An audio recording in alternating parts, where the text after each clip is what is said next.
So, we have a big game on Saturday, as you might expect, and we're going to hear from both coaches a little bit about their teams. We're going to start with Coach Fleming from URI. And the best thing I can say about Coach Fleming is this. He took over in 2014, but before coming to URI, you know, I used to be in football operations for Brown, and Brown had its way more often than not with URI in the Governor's Cup, but you turn on the film for Rhodey and you say, wow, they've got a lot of talent, and for some reason they just couldn't put it together on the field. Well, the guy that's helped them put it together, and I liken it to Bill Parcells taking over the Patriots, he came in and gave this program instant credibility and immediate direction. And you look at what they've done in recent years. A couple of years ago, they were 6-5. They were 2-1 last year before the season got shut down due to COVID. And they're off to a great start this year at 2-0 after their win at Albany on Saturday. And it's because of that guy right there, the head coach of the Rams, Jim Fleming. Jim? Thank you, Scott. Well, Bill Parcells, okay, that was my hero, truthfully. Hopefully I'm not turning into the little tuna. But, you know, hearing those big-time numbers, you're going way back, right? I mean, this is 105 or 106. What number is this? Okay. And what I was kind of banking on talking about, I think it's since 1999, Shane, is that right, that there's a series, whenever it maybe started getting recognized as the Governor's Cup, I'm really bad at history. All I know is there's somewhere there's a 1919 Brown URI tied record, and this one's going to flip it in somebody's advantage, either URI or Brown. But I've got to, you know, appreciate the words. It's been, you know, it's a labor of love. I mean, I think when you watch the development of our football program, it's been, you know, representative of what's happening down there in Kingston as the university as a whole. I think the people that have gone, you know, away for some time and then come back down to campus have recognized an incredible, you know, evolution of a university in terms of the structures, the buildings, the programs. Everything has been on an upgrade, and one of our goals as a football program is obviously to represent the university as it is as a school of excellence and a place that graduates young men with incredible futures and incredible ability to be able to influence this world in a positive way. You know, my little microcosm is football. You know, I've got an opportunity each and every year to be able to be in direct contact with about 100 young men that have an opportunity to do some of those great things and be able to take something from me and my coaching staff along with them in their lives. You know, they come out, they play football, they strain, they do everything in the world trying to win, and at times, sometimes you come up on the short end of the stick, but, you know, unfortunately there's a lesson involved with that as well, and perseverance is part of our football program. And we've had some tremendous experiences, you know, involved with this game particularly. I think that it's a tremendously competitive game. But the thing that always makes me proud is my guys. You know, and my guys are the guys that play for the University of Rhode Island. My guys, have a big picture right now, are guys that share the game of football in the right way. And I do think that these guys on the left side of the aisle do that, you know, share that same love of football. And I'm sure that they are sitting there looking at this opportunity. Thank God. Thank God to have an opportunity to get back and compete and play. They took it away for a complete year from you guys, and I think that's a tough thing to handle. And we're going to go ahead and we're going to have a big battle on Saturday. But I've got some guys here that I'm really thrilled, Governor, particularly to thank you first and foremost to be able to, you know, represent us and to be able to continue to expose this game for what it is, which hopefully is a proud moment for the state of Rhode Island. Now that we're playing with Brown, as we always had, and we're including Brian in that, we really do have a mythical state championship we can talk about at the collegiate level. But I'm sure that from what I've read about your history, about, you know, basketball state championships, AAU, and also a Cumberland guy. We've got our team captain here, AJ. I'd like you to stand up. All right, AJ B-Ball, defensive tackle, and he's a Cumberland native. Now you can sit back down, my man. But this guy came in and has done what you expect of a person that's born and bred in this state. You know, he came in as a half scholarship guy. He earned a full scholarship. He's been a two-time team captain for us, both in the spring and now, and has been one of those guys that's already graduated. He's continued to carry on his studies throughout his senior year. Got Justice Antrim's going. Justice, you can stand up too. All right, he's a very, you know, good representation of the perseverance I talk about that's associated with our program. guy that's been around for 4 years. He's already graduated. He's working. He's got a job waiting for him in the public health services down at Yale University after he gets out of here in December. But came back his senior year with an opportunity to go ahead and contribute to a team, and obviously been forced into the spotlight and produced tremendously in the first 2 games, and a great testimony to character. And then we've got Sebastian De La Sudis, our center, sophomore on the field, but senior academically. COVID does have its blessings. I'm coaching guys that are about 27 years old, so it's pretty cool. But these guys have done a great job leading our football team. They've done a great job in the first 2 weeks, and they're really focused on giving our best efforts on Saturday. So, Coach Perry, I appreciate you. I appreciate your program. We've got great respect for Brown, and we're really looking forward to a very good game. And once again, Governor, thank you very much.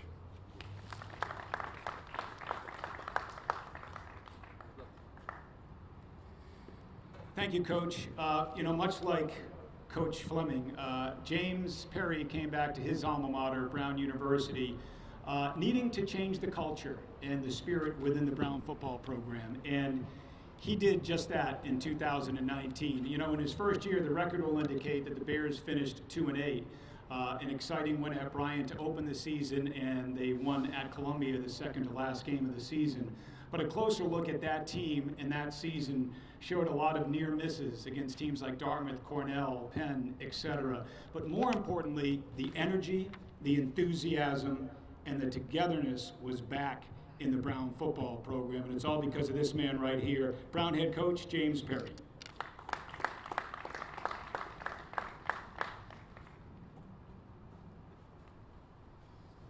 Thank you, Scott. Before I hit my remarks, I'm sent with a bunch of gifts. Thank you, Governor, and thank you for everyone who put this on.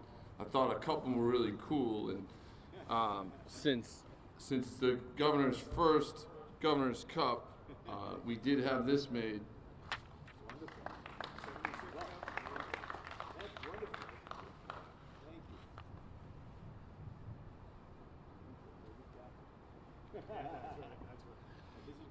And then I did think this was kind of emblematic of one of the points that I wanted to make. And this is a hat that is kind of representative of a new vision for Brown athletics.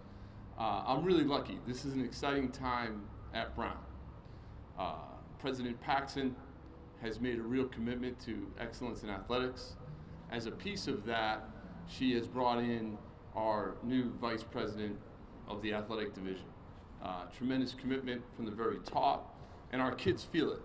All the athletes feel it, in particular the football program feels it. And I think for us to take that energy and bring it onto the stage of the Governor's Cup in our first competition in 2 years is really fitting.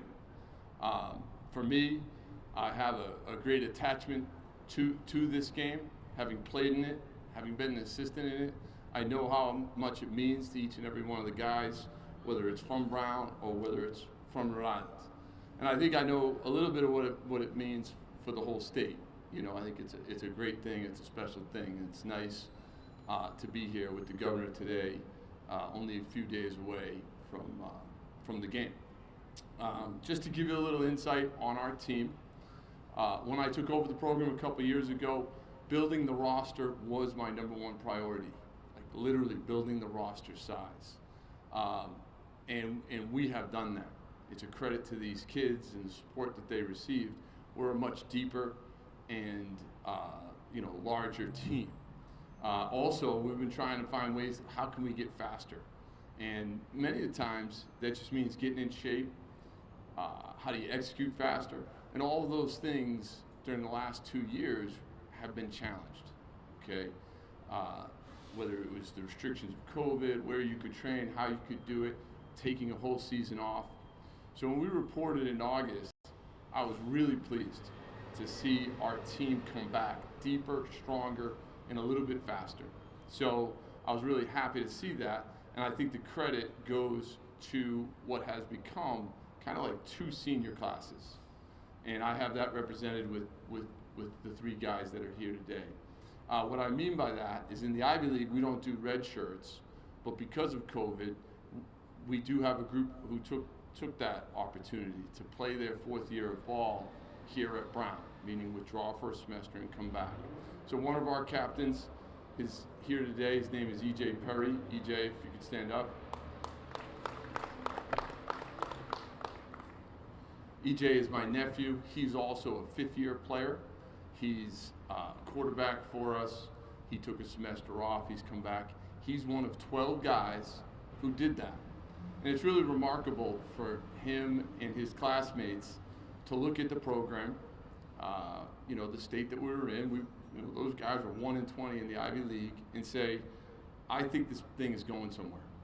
I think this school means something to me to take a semester off and come back and compete again wearing that Brown name across the front of your jersey. So EJ and his 11 classmates comprise like one group of seniors for me.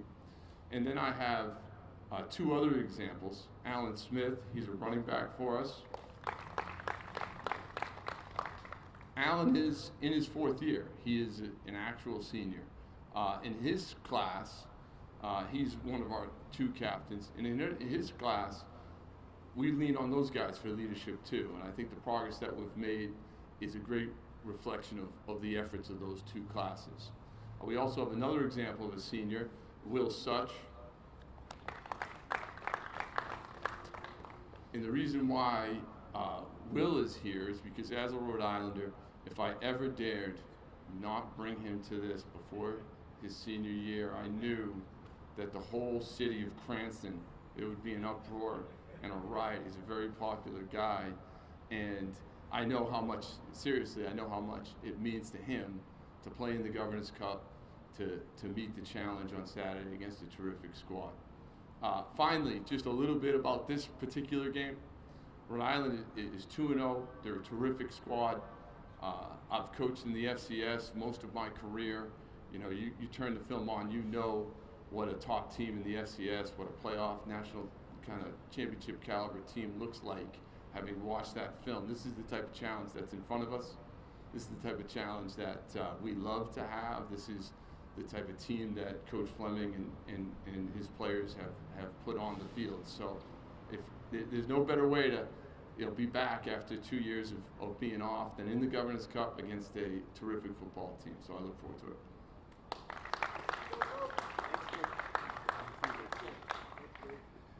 Governor, I know Coach Fleming wants to provide you with some roadie gear as well. He forgot to do it when he was at the podium, so here you go, Governor.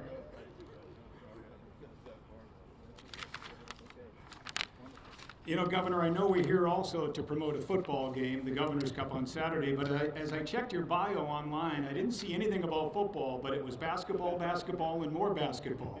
I understand you were a pretty good player at Cumberland High School and also a boys and girls coach in your hometown of Cumberland as well. So we just want you to know this winter at Brown University, we have a men's basketball team that will probably be favored to win the Ivy League championship. They're pretty good. So if you're looking to see some good college basketball, we want you to come out to Brown and wear this hat, this Brown basketball hat, all right? I like that. All right.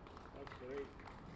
Let me introduce our 76th, the governor of the state of Rhode Island. Dan McKee, as the song goes, is Rhode Island born and he's Rhode Island bred. And we are so thrilled that he is having us here today. He will be at the game on Saturday to present the winner, the Governor's Cup trophy, which you see to my left. Please welcome our Governor, Dan McKee. Thank you. Yeah, that's great. Well, I think as partisan as I'll get today is AJ, 2 thumbs up. There's something, we got the 39 cities and towns in the state of Rhode Island, but there's always something special about your home community, right? So I really, with pride, just give this little picture here, right? So making sure that we the Governor's Cup is a big special deal for me to be involved in, and it's been alluded to. Yes, I was good, not great.